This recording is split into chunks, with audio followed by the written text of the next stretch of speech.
yeah, day before yesterday, he said Biden knew businessmen were present during the Hunter calls.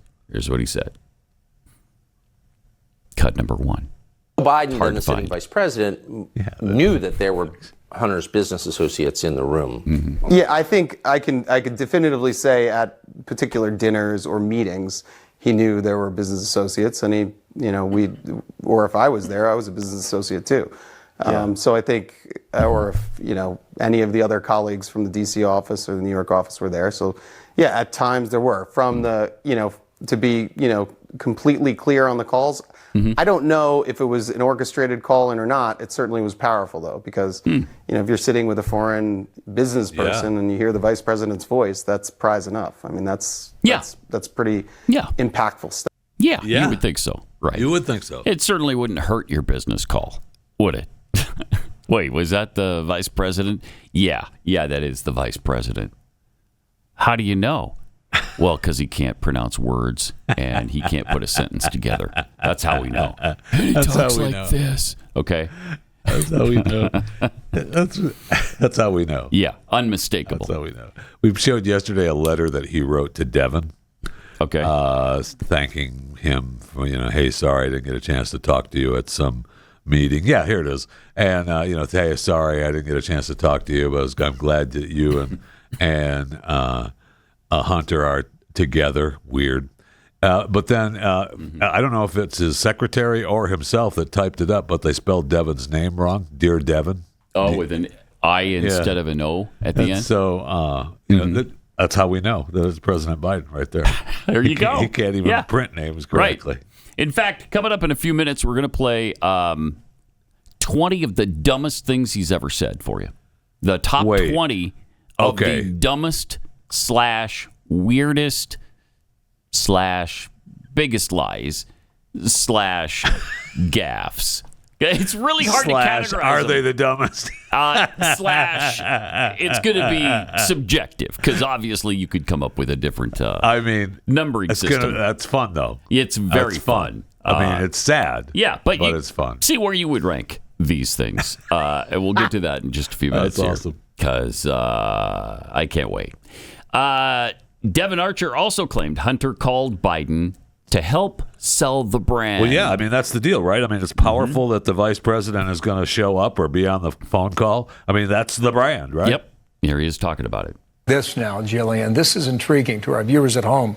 Archer tells the House investigators that Hunter Biden put then VP Biden on a speakerphone more than 20 times to sell, quote, the brand, in parentheses, in business conversations. And Chad goes on to say this that wasn't Archer in the actual interview? that there was a value of adding Hunter first of all, Biden to Burisma's board. Pause it for a second. Fox won't play the Hunter audio or video from X. Fox only reacts to what he said in the... But Sean Hannity, they shouldn't have any trouble with his interview, right? Wasn't this in the Sean Hannity interview? The first cut was. Oh, it was Tucker. Oh, yeah. Why am I thinking? Where did I get Sean Hannity out of that? That's why they're not. Oh, that makes sense then. Yeah, they won't touch. Yeah, they won't touch the Tucker at all. So, which is why they were. So this is why he's talking about them and talking. They're about also it. hell bent on having the transcripts released from his hearing, because then they can quote the transcripts and they don't have to worry about the makes sense. The Tucker interview, right? Because they're petty. But that's not what. But yeah, this. He talked about. Run it back a little bit, if you would, and let's see the rest of this.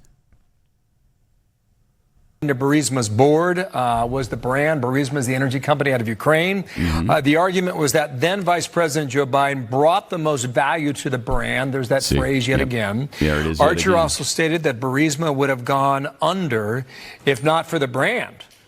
Wow. In December of 2015, the owner of Burisma, gentleman, the CEO who ran the company, placed constant pressure on Hunter Biden to get help from Washington, D.C. regarding the Ukrainian prosecutor, Viktor Shokin. Okay. All right. Also, apparently Devon Archer said Hunter was an expert in knowing the guy. the initial idea around the business that they were going to provide, the government insight and an additional network to raise capital and then, deal with regulatory issues that you might have at the corporate level. Right. Regulatory issues. Exactly. Okay, so that would be more his area. Right, that would be his space. Right. But did he have a sophisticated understanding of regulation, do you think? I think that he led a team that had a sophisticated... Okay, because I lived in Washington a long time, around a lot of regulation. Also, a very complex area. Absolutely. I think you got to be an expert in knowing the guy, and he was the guy that was the expert in knowing the guy. Yeah. He was an expert in knowing the guy. Right. And who was the guy he knew? Well, he knew a lot of people, but obviously there was some familiar, his brother, his father, some of his father's siblings. So he knew a lot of people. And obviously I know you're pointing to, the father being the key relationship. Mm-hmm. Well, no, I'm just trying to get a sense of, Washington's not a money town. Right. People aren't in business in Washington for the most part, and most people don't have business skills that I've noticed in 30 years of living there. So really the business of Washington is selling access. That's what it looked like to me. Yes. Not just under Biden, but I think that's one of the core misconceptions. I mean, it seems like when understanding a regulatory environment means selling access at the end of the day. That's how I interpret it. And I think that's how most people in Wall Street, whether they admit it or not, interpret it. Yeah. So we've got a complex business that intersects with government. We need a guy who knows it. Right. How do I, deal with getting a guy a visa that needs to come over for a business deal? Right. Call our lobbyist that knows the guy in DHS or used to work in DHS or, in Customs and Border Patrol or the people at the embassy and state. They might be able to help. So there are very tactical elements that are regulatory and compliance and governance that you have to go through, and you got to know the guy that worked at the old agency that now has the lobbying firm that can go back to the agency and get things put to the front of the line. Okay.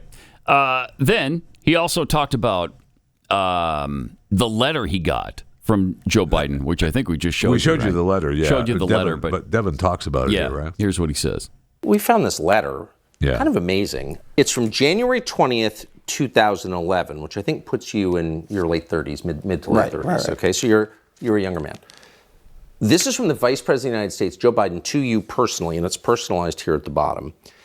Devon Archer, Rosemont Seneca Partners, that was your partnership with Hunter Biden in Georgetown.